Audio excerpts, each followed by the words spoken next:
할렐루야. 서로의 평강의 복을 기원하는 마음으로 샬롬 인사 나누시기 바랍니다. 샬롬. 샬롬. 오늘 아가페 성가대가 시편 19편에 근거한 은혜로운 찬송을 잘 불러주셨습니다. 오늘이 종교개혁 주일입니다. 종교개혁은 1517년에 발생한 사건을 기념하고 있습니다. 올해가 종교개혁 몇 주년을 기념하는 해죠? 1517이니까 올해가 2014년 3년 더 있으면 정확히 500주년을 맞이하게 되니까 올해는 종교개혁 497주년을 기념하는 주일입니다. 종교개혁은 말 그대로 종교가 개혁된 사건, 교회가 개혁된 사건, 교회는 개혁되었고 항상 개혁되어야 한다는 명제처럼 교회가 새롭게 개혁이 되고 또 교회가 개혁이 되기 위해서는 자기 개혁이 이루어져야 하겠죠. 자신은 개혁되지 않고 종교가 개혁되기를 꿈꾸는 것은 허황된 꿈이 되고 말 것입니다. 왜 종교개혁이 일어났는가? 마르틴 루터, 존 캘빈, 즈윙글리 같은 종교개혁가들은 무엇을 개혁하려고 했는가? 중세 가톨릭이 1000년에 걸치는 암흑기간, The Dark Ages를 끌어왔습니다. 무엇이 암흑이란 말인가? 진리의 빛, 복음의 빛을 가리웠다는 거예요. 그래서 타락한 중세 가톨릭이 급기야는 사람이 구원을 받으려면 돈 주고 사야 된다. 면죄부를 발매하기 시작하는 것입니다. 당시 교황 레오 10세는 성 베드로 성당을 다물어 버리고 대재건을 선언하면서 필요한 자금 확보를 위해서 면죄부를 팔게 된 거죠. 최근 오늘날의 로마 교황들, 프란체스코 교황이라든지 전전 교황인 요한 바오로 2세 같은 교황들은 아주 탁월한 교황들이었습니다. 그 교황들 덕에 로마 가톨릭이 전 세계 세력을 한참 확장을 하게 되었죠. 그러나 16세기 레오 10세는 바로 성 베드로 성당 재건을 위해서 면죄부를 판매하면서 당신의 가족, 당신의 부모가 지금 연옥 속에서 고통을 당하고 있는데 면죄부를 사기 위한 동전이 헌금함에 땡그랑 떨어지는 그 순간 당신 부모의 영혼은 연옥에서 고통을 당하다가 천국으로 솟구쳐 오른다. 부패하고 타락한 중세 가톨릭이 마침내 하나님의 구원을 돈 주고 살 수 있는 것으로까지 타락시켰을 때 종교개혁가들이 분연히 일어나게 된 거죠. 원래 로마 가톨릭의 신부였던 마르틴 루터는 자기가 가르치는 위텐베르그 대학에 95개 조항을 로마 가톨릭의 반박문을 게재하면서 요원의 불길처럼 종교개혁이 온 세상에 퍼져나가게 된 것입니다. 종교개혁의 대명제, 그것은 바로 이신칭의 믿음으로써 의롭다함을 얻는다는 복음의 진리의 재발견이었습니다. Justification by faith, 믿음으로써 의롭다함을 얻는다는 복음의 핵심, 복음의 진리를 종교개혁가들이 주창하고 전파하기 시작하는 것이죠. 그 이전엔 뭘 믿었는가? 사람이 의롭다함을 얻으려면 의로운 행위를 해야 한다는 것이죠. 율법을 준수하고 선행을 하고 필요하면 고행도 하고 그리고 성당에서 사제가 가르치는 모든 가르침을 완벽하게 지켜야 의롭다함을 얻는 것이다. 종교개혁가들은 이것은 인간의 행위, 인간의 공로, 인간의 자기 의를 통해서 구원을 얻으려는 너무나도 허망한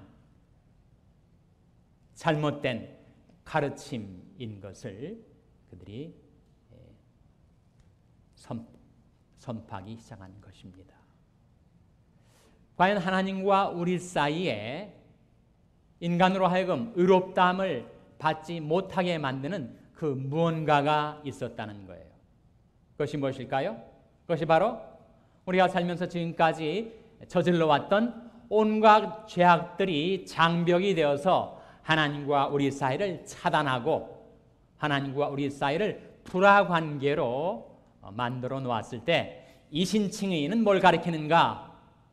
하나님의 의롭다 하시는 은혜를 내가 믿음으로 받아들면 하나님께서 죄 많은 나를 용서하시고 의롭다 하시고 하나님과의 불화관계를 청산하셔서 하나님과 화목해 하시고 죄로 비굴해진 나를 하나님이 자녀의 존귀를 입혀주셔서 내게 구원과 영생을 주신다. 그것이 결코 인간의 행위, 인간의 공로, 인간의 자기의에 근거하지 않고 전적으로 하나님께서 은혜로 베풀어 주시는 은혜를 난 다만 믿었더니 하나님께서 나를 의롭다 해주신다. 이것이 이신칭입니다. 여호와의 손이 짧아 구원치 못하심도 아니요 귀가 드나여 듣지 못하심도 아니라 오직 너희 죄악이 너희와 너희 하나님 사이를 내었고 너희 죄가 그 얼굴을 가리워서 너희를 듣지 않으시게 함이니. 우리가 지금까지 살아오면서 졌던 죄악들이 쌓여서 거대한 장벽을 이루고 하나님과 우리 사이의 사귐을 차단하고 하나님과 우리 사이의 관계를 불화의 관계로 만들어 놓았을 때 인간이 어떤 행위로도 어떤 공로로도 어떤 자기의로도 그 문제를 해결할 수가 없고 하나님께서 나서셔서 하나님께서 먼저 우리를 사랑하시고 먼저 우리를 불쌍히 여기시고 그 아들 예수 그리스도를 통하여 이루어놓으신 완전한 구원, 그것을 우리에게 값없이 주실 때 그때 우리가 의롭다 칭함을 얻는다. 내가 의롭다는 건 아니죠. 내 인격과 내 삶이 지금까지 의로웠다가 아니라 나는 온갖 추악하고 더러운 죄악으로 낮아질 대로 낮아진 나를 하나님께서 긍휼히 여기셔서 예수 그리스도를 통하여 이루어 놓으신 그 완전한 구원, 그 하나님의 의를 값없이 우리에게 선물해 주신다. 그래서 로마서 3장 23절 24절 말씀에 모든 사람이 죄를 범하였음에 하나님이 영광에 이르지 못하더니 그리스도 예수 안에 있는 구속으로 말미암아 하나님의 은혜로 값없이 의롭다 하심을 얻은 자 되었느니라.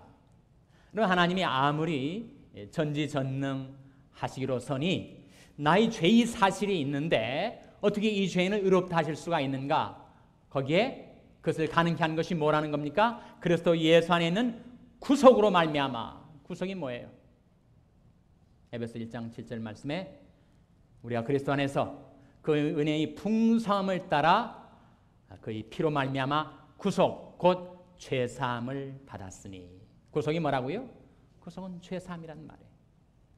내 죄값을 다 지불해주고도 남음이 있는 귀중한 희생, 귀중한 화목 제물을 하나님께서 우리를 위하여 내어주셨다 하는 것입니다. 사랑은 여기 있으니 우리가 하나님을 사랑하는 것이 아니요 오직 하나님이 우리를 사랑하사 우리 죄를 위하여 화목제로 그 아들을 보내셨음이니라.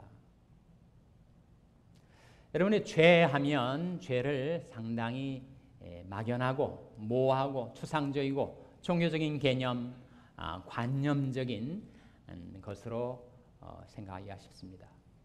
성경이 말하는 죄는 실체가 있습니다. 성경이 말하는 자는 죄는 힘이 있습니다. 죄는 힘이에요. 죄는 사람들을 사로잡습니다.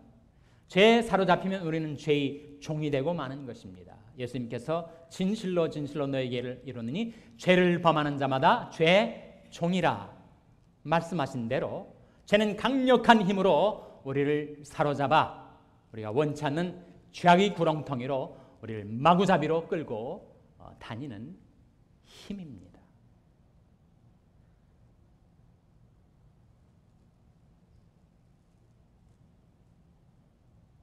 과연 우리들이 생활 속에서 도대체 어떤 죄를 죄라고 말하는가? 난 여전히 죄가 너무 막연하다. 죄의 실체가 나는 감이 안 잡힌다 라고 하시는 분들이 계시다면, 어느 시대도 그랬지만 특별히 오늘날 현대인들이 범하며 사는 세 종류의 죄악이 있다는 거예요. 로마서 13장 13절에 나온 말씀인데, 방탕과 술 취하지 말며 음란과 호색하지 말며 쟁투와 시기하지 말고. 세 종류의 죄악. 첫째는 방탕과 술 취함입니다. 술을 마시는 것, 이건 오늘날 기독교인들에게도 아주 심각한 문제로 우리가 진지하게 한번은 생각하고 나의 입장, 나의 확신을 정리해 볼 필요가 있는 문제예요. 어떤 사람에게는 술 마시는 것이 죄가 되지 않습니다. 어떤 사람에게는 술 마시는 것이 곧바로 죄가 될 수가 있습니다. 아니, 이게 무슨 말인가? 죄도 사람 차별을 한단 말인가? 어떤 사람에게는 그 술 마시는 것을 자기가 통제할 수가 있어요. 자제할 수가 있단 말이죠. 그래서 술에 사로잡히지 않을 수가 있습니다. 자기 기호품처럼 자기가 술을 한잔 할 수가 있다는 거죠. 그 술 한잔 한다고 그것이 무슨 대단한 중죄란 말인가? 더 심각한 죄악들이 많습니다. 거짓말하고 사기치고 남에게 해코지하는 것, 그것은 술 한 모금 마시는 것보다 더 큰 중죄죠. 한국교회가 너무 주처 문제를 율법주의적으로 정죄를 해온 것이 결코 거기에서 자유케 되는데 도움을 주지 못했어요. 어떤 사람에게는 술 마시는 것이 죄가 안 되고 어떤 사람에게는 술 마시는 것이 죄가 된단 말인가? 자기가 그 술에 사로잡히지 않고 술을 절제하고 통제하고 오히려 술을 다스릴 수 있다면 그런 술을 마실 수가 있겠죠. 그러나 한때 알코올 중독의 마수에 사로잡혀서 한 모금의 술만 마셔도 과거의 모든 구습들이 다 발동을 해서 자기를 사로잡게 되는 그 사람은 결코 술을 마셔서는 안 되죠. 술 마시는 건 곧바로 죄를 짓는 것입니다. 자기 인생을 망가뜨리는 거예요. 자기가 소중하게 여기는 사람들과의 관계를 다 파괴하는 결과를 가져올 수가 있습니다. 그것은 결코 사소한 문제가 아니죠. 중요한 것은 과연 술이 나를 사로잡게 하는가, 나를 지배하게 하는가, 나를 장악해서 내가 원치 않는 방향으로 나의 삶을 이끌어가는가. 만약에 그렇다면 그 사람은 술을 마시지 말아야 합니다. 성경에 어디 술을 한 모금도 마시지 말라는 얘기가 있는가? 술 취하지 말라고 했지.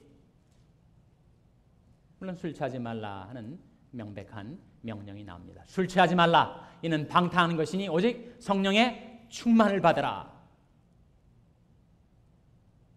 근데 여러분, 술을 마셔도 되는 사람, 술을 마시면 안 되는 사람, 그 경계는 너무 섬세한 파인 라인입니다. 너무 경계가 가늘고 섬세해요. 지금까지 얼마나 많은 인생들이 술로 파괴되어 갔고, 얼마나 많은 가정들이 술 때문에 붕괴되어 갔고, 얼마나 많은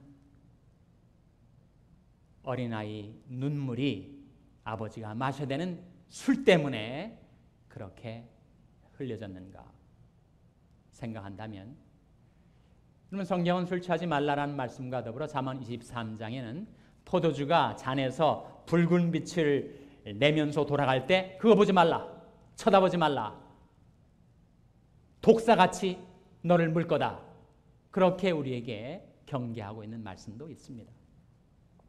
그러니까 중요한 것은 과연 나는 술 문제와 관련해서 술이 나를 사로잡는 대신 내가 술을 통제하는 술 문제에 있어서 자유로운 자인가? 아니면 다른 사람은 몰라도 나만큼은 너무 술에 취약해서 그 한 잔이 내 인생 전체를 망칠 수가 있는가 하는 것을 자기가 직시해야 됩니다. 그리고 하나님 앞에서 이 술 문제에 관하여 내 자신은 앞으로 이렇게 살겠다라는 마음의 확정이 필요하다는 거죠.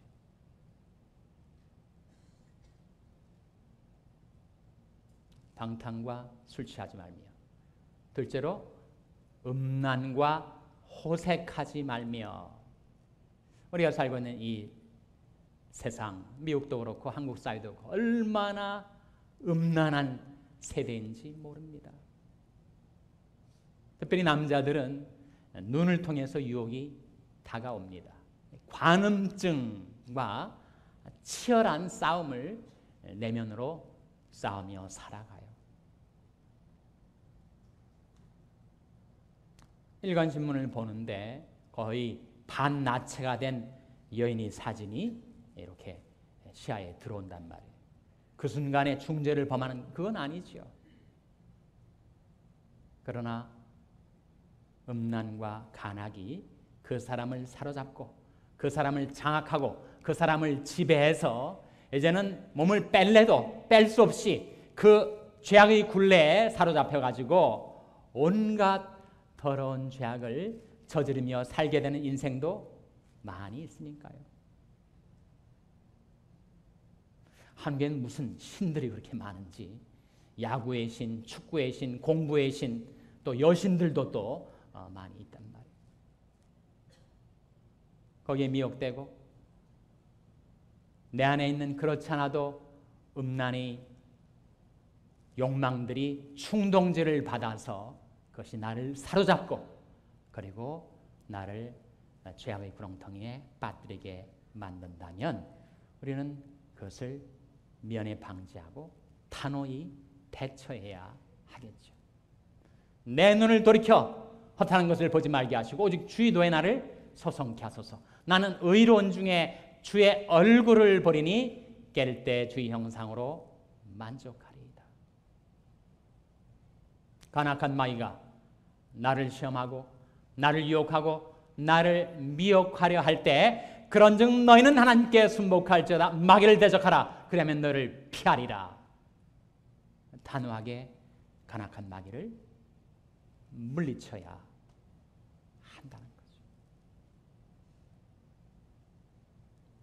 음란과 호색하지 말라. 성 어거스틴이 그런 말을 했지 않습니까? 내 머리 위에서 새가 공중에 왔다 갔다 날아다니는 것은 내가 어찌할 수가 없다. 근데 그 새가 내 머리에 내려앉아가지고 거기에 둥지를 피고 온갖 오물들을 내 머리에 얼굴에 쏟아 붓는 거, 그거는 용납할 수가 없다. 내 시야 속에 간악한 사진과 영상이 한순간 왔다 갔다 스쳐 지나가는 것은 어쩔 수가 없습니다. 나 그것이 내 마음속에 파고 들어와서 거기에 둥지를 틀고 온갖 음란과 간악의 죄로 내 마음, 내 영혼, 내 심령을 더럽힌다면 그것은 용납할 수 없는 거죠.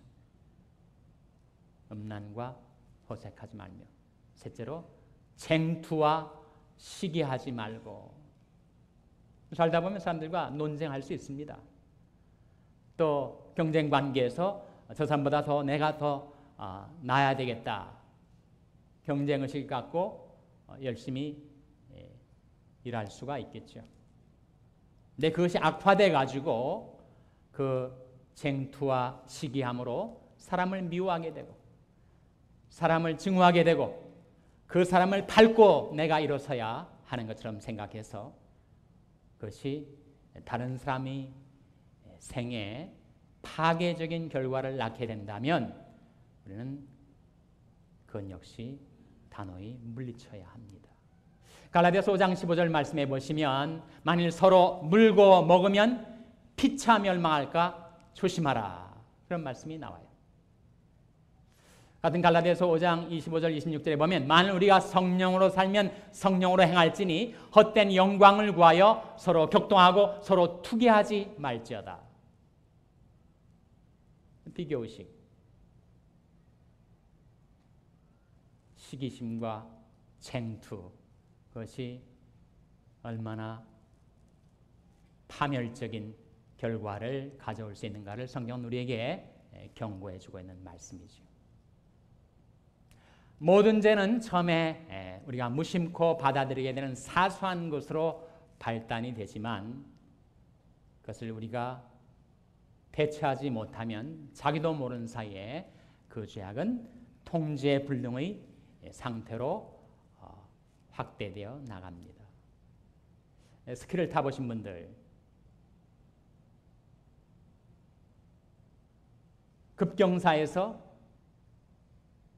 초보자가 아무리 브레이크를 잡으려고 해도 제동을 걸려고 해도 내리막길에서 그냥 급강하해버리고 마는 거예요. 죄의 길은 내리막길입니다. 한번 잘못 들어서면 우리는 통제 불능의 상태로 계속 추락하게 됩니다. 로마 제국을 건설한 시저가 죽게 된 것, 대검으로, 창으로 암살당했는가? 아주 작은 침으로 암살을 당했어요. 브루투스와 카시우스 같은 사람이 어떤 제국을 호령했던 시저를 죽일 때는 대검이나 대창이 필요하다고 생각하지 않고 그 침으로 암살을 했다는 거예요. 여러분, 모든 죄악은 사소한 것 같지만, 작은 것 같지만 우리에게 치명적인 결과를 가져올 수가 있습니다. 모든 죄악은 처음에는 아무것도 아닌 것처럼 심사하게 내가 받아들였더니 나중에 그것이 나를 물고 온 독을 내 영혼에 퍼치게 만드는 독사와 같이 또 아래를 들 수가 있는 거예요. 그 죄의 특성을 우리가 직시하라고 성경은 일러주고 있습니다. 사단의 관계를 우리가 모르는 바가 아니로라 하고 바울은 말한 바가 있습니다. 죄는 처음에 아주 작은 것부터 차츰차츰 드러나서는 사람을 독사처럼 물고 사람을 그 죄악의 올가무에 사로잡아 우리를 장악하고 지배하는 특성을 지니게 되고, 그 죄의 결과는 무엇인가? 죄의 결과는 도적질 당하는 것, 죽는 것, 멸망당하는 것. 단계별로 예수님께서 요한복음 10장 10절에 도적이 오는 것은 도적질하고 죽이고 멸망시키려는 것뿐이요 내가 온 것은 양으로 생명을 얻게 하고 더 풍성히 얻게 하려는 것이라 하신 말씀대로, 처음에 그 도적이 가리키는 것은 바로 우리 원수적 마귀가 쓰는 바로 죄를 가리키는데, 그 죄는 우리에게 귀중히 여기는 우리 것들을 앗아갑니다. 건강도 뺏어가고, 재물도 뺏어가고, 양심도 뺏어가고, 영혼도 뺏어가고, 가족도 뺏어가고. 그래서 내가 아무것도 없는 빈털터리 무용지물이 되면 나를 죽여버리고, 그것으로도 성이 차질 않아서 나를 멸망의 구렁텅이에 내동댕이 치려하는 것이 바로 도적이 오는 이유라고 했습니다. 그러나 내가 온 것은, 예수님께서 우리에게 오신 것은 양으로 생명을 얻게 하고 더 풍성히 얻게 하려는 것이죠. 우리의 구원과 영생을 줄 뿐만 아니라 이 세상에 살 동안도 주님과 동행하는 삶, 주님 모시고 주님 의지하고 주님 도움받고 주님과 교통하고 주님과 동고동락하는 그 풍성한 삶을 우리에게 주시기 위하여 우리 주님 오셨다라고 말씀하고 계십니다. 이 죄 문제는 인간의 어떤 열심, 결심, 의지력으로 해결할 수가 없습니다. 여러분, 만약 한 사람이 내가 지금까지는 많은 죄를 짓고 살아왔지만 앞으로 내가 개과천선하여 내가 이제는 선행만을 행하며 살겠다. 나중에 하나님이 심판이 저울에다가 내가 지었던 죄악 그리고 내가 행했던 선행 그 양자를 달아보고 어느 쪽이 더 무거운지, 만일 선행이 더 많다면 나의 모든 과거의 죄는 탕감해 주시고 나를 의롭다 해주시고 나를 구원해 주시는가? 그렇지 않다는 거예요. 만일 가정에서 그가 평생 앞으로는 하나의 죄를 범하지 않고 그저 선행과 의로운 행위만 했다 할지라도 이미 저질러버린 과거의 죄악들은 어떻게 할 것인가? 그 죄가 나를 정죄하고 그 죄가 나를 멸망으로 내몬다는 것입니다. 그래서 과연 이 죄 문제를 어떻게 해결할 수가 있는가? 오늘 본 말씀 이사야 43장 25절에 그 질문에는 답이 나옵니다. 25절 말씀 같이 읽겠습니다. 시작. 나 곧 나는 나를 위하여 내 허물을 도말하는 자니 내 죄를 기억지 아니하리라. 나 곧 나는 나를 위하여 내 허물을 도말하는 자니 내 죄를 기억지 아니하리라. 누가 도말하는 거예요? 누가? 하나님께서 나 같은 죄인을 불쌍히 여기셔서 내가 지금까지 살면서 지었던 모든 죄악, 또 앞으로도 그럴 가능성이 충분히 많은데 이런저런 죄악을 저지르고 살아갈 나의 평생의 모든 죄악을 하나님께서 나서셔서 도말해 주시겠다라고 말씀하고 있습니다. 도말이 뭡니까? 제거죠, 제거. 깨끗이 씻어내는 와이프아웃, 흠도 남기지 않고 완전히 제거해 주신 블라드아웃이 바로 도말입니다. 하나님께서 말씀하시기를 내가 내 허물을 빽빽한 구름이 사라진 같이 내 죄를 안개에 사라진 같이 도말하였으니 너는 내게로 돌아오라. 내가 너를 구속하였음이니라. 이 구속이 또 한 번 나옵니다. 인간이 어떤 의로운 행위로도 극복할 수 없는 이 죄 문제를 하나님이 어떻게 처리하셨는가?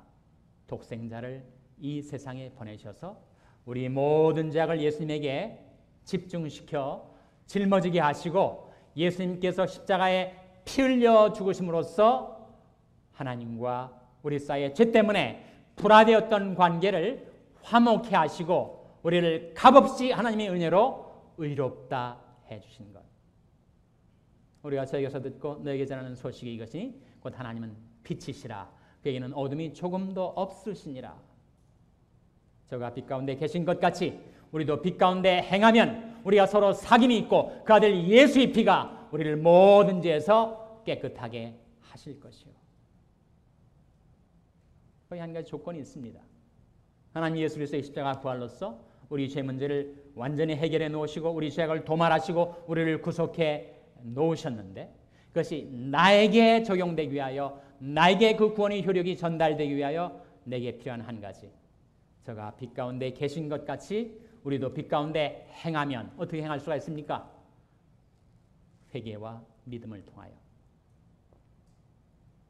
우리가 하나님께로 돌이키는 회개와 하나님이 나를 위하여 보내신 구세주 예수 그리스도를 믿을 때 그때 하나님의 의가 우리에게 값없이 전달이 되는 거예요. 그것이 바로 이신칭이 아닙니까? 내가 한 것 아무것도 없고 아무런 나의 공로, 아무런 나의 의가 없었는데 하나님께서 그저 하나님께로 돌아와서 예수를 믿은 나에게 하나님께서 예수 그리스도의 십자가 부활을 통하여 완벽하게 이루어 놓으신 하나님의 의를 값없이 내게 선물하시다니 너희가 그 은혜를 인하여 믿음으로 말미암아 구원을 얻었나니 역시 너희에게서 난 것이 아니요 오직 하나님의 선물이라. 행해서 난 것이 아니니 누구든지 자랑치 못하게 함이니라. 너희가 그 은혜를 인하여 믿음으로 말미암아 구원을 얻었나니 은혜는 하나님의 은혜, 믿음은 우리의 믿음. 하나님의 은혜의 내용은 무엇인가? 십자가와 부활. 사도 바울이 일생 동안 목숨 걸고 증거했던 것은 바로 그 메시지였습니다. 사도행전 20장 21절에 나온 대로 내가 온 지중해 연안을 돌아다니면서 유대인과 헬라인들에게 하나님께 대한 회개와 우리 주 예수 그리스도에 대한 믿음을 증거하였다. 그것이 우리가 구원받는 길입니다. 양잿물을 써도 씻어낼 수 없는 나의 추악하고 더러운 죄의 족적들, 그 자취들, 나의 선행으로 그것을 씻어낼 수 있는가? 오직 예수의 피밖에 없네. 예수님이 십자가의 보배 피로 내 모든 죄악을 씻어주시고 내 모든 죄의 흔적까지 도말해 주시고 그리고 값없이 의옷을 내게 입혀주시는 하나님. 참 죄는 우리가 심상히 여기지만 얼마나 파괴적인 결과들을 낳아놓는지. 아버지가 어머니를 배반하고 외도를 하고 간음을 하면 그 아내와 자식들이 정말 피눈물을 흘리죠. 죄는 내가 지었는데 물론 나도 죄 때문에 고통을 당하지만 내 사랑하는 가족들이 고통을 당한단 말이에요. 그런데 내가 짓는 죄가 또 말할 수 없는 고통을 끼치는 또 한 분이 계시다는 거예요. 내가 그 죄짐으로 수고롭게 만들고 그 죄악으로 괴롭게 만드는 내 죄의 결과를 맞게 되는 또 한 분이 계시다는 겁니다. 바로 24절 말씀이죠. 이사야 43장 24절 말씀 같이 읽겠습니다. 시작. 너는 나를 위하여 돈으로 향품을 사지 아니하며 희생의 기름으로 나를 흡족해 아니하고 내 죄짐으로 나를 수고롭게 하며 내 죄악으로 나를 괴롭게 하였느니라. 하반절 말씀. 내 죄짐으로 나를 수고롭게 하며 내 죄악으로 나를 괴롭게 하였느니라. 그래서 오늘 설교의 제목, 누구를 위하여 죄를 도말하나? 나를 위하여서죠. 하나님께서 나를 위하여 내 죄를 도말해 주십니다. 내 가족들을 위하여 내 죄를 도말하십니다.